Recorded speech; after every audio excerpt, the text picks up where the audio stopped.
Halo, ketemu lagi dengan saya, Suparno, si teknisi Tambun. Saya punya kulkas 2 pintu. Ini kulkas bukan sembarang kulkas ya. Ini adalah kulkas 2 pintu yang saya bikin buatnya rendah seperti kulkas 1 pintu. Oke, sekarang saya buka kulkas saya ini, buatan saya, modifikasi saya. Ini batu es sudah jadi ya, ini dingin sekali. Ini uapnya sampai keluar. Ini baru saya taruh sekitar setengah hari, nggak ada ya, atau setengah hari sudah beku. Nggak ada panas ya, karena ini 2 pintu. Jadi bedanya apa kulkas ini dengan kulkas 2 pintu yang lain? Ini sudah membunya. Ini bisa ditulis, ini ada embunnya karena saking dinginnya. Iya, perbedaannya kulkas ini adalah buatnya sangat kecil. Oke, akan kita tunjukkan dari mana kulkas itu bisa dibilang buatnya kecil.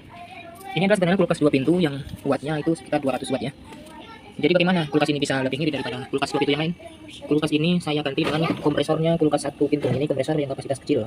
Lalu kok bisa kuat? Iya, ini ada rahasianya ya. Jadi yang pertama, kita mencari kompresor ini yang buatnya kecil untuk 1 pintu. Yang kedua, kita merubah kapiler ya. Ini diameter kapilernya yang kecil ini. Kita rubah sesuai kemampuan dari kompresor ini. Lalu berikutnya, di dalam kulkas ini, di dalam freezer ini, sebenarnya terdapat freezer di dalamnya. Di dalam ada namanya evaporator. Evaporatornya bawahnya kan lumayan gede. Kita ganti dengan freezernya yang agak kecil ya. Ada ukurannya. Itu ada 5 U ya.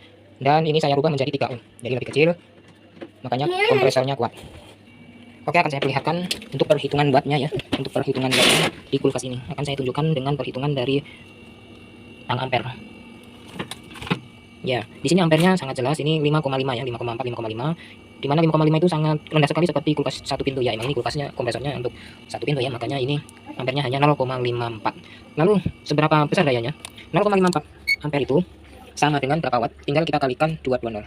Jadi 0,4 tadi ya, dikalikan 220 itu sekitar 100 watt. 100 watt itu sangat rendah sekali. Bahkan lebih rendah daripada kulkas 1 pintu yang lain. Kenapa lebih rendah daripada kulkas 1 pintu yang lain? Ini ada rahasianya, saya tambahin kapasitor. Saya tambahin kapasitor makanya wattnya lebih rendah lagi. Jadi kulkas ini sudah mirip, ditambah kapasitor jadi lebih mirip lagi wattnya. Lalu berapa wattnya untuk kulkas 2 pintu yang asli? Kulkas 2 pintu itu aslinya adalah 0,8 sampai 1 ampere. Kalau 1 ampere itu sampai 220 watt. Atau rata-ratanya di kulkas 2 pintu itu 0,8. 0,8 dikali 220 itu sekitar 160 watt. Ya, 160 watt. Jadi ini tadi sekitar 100 watt. Jadi ngirit 50 watt per jamnya. Sementara kalau disolokan selama 24 jam tinggal dikalikan saja itu 60 watt dikalikan 24 jam. Berapa hematnya per bulan? Kalau hitungnya per bulan.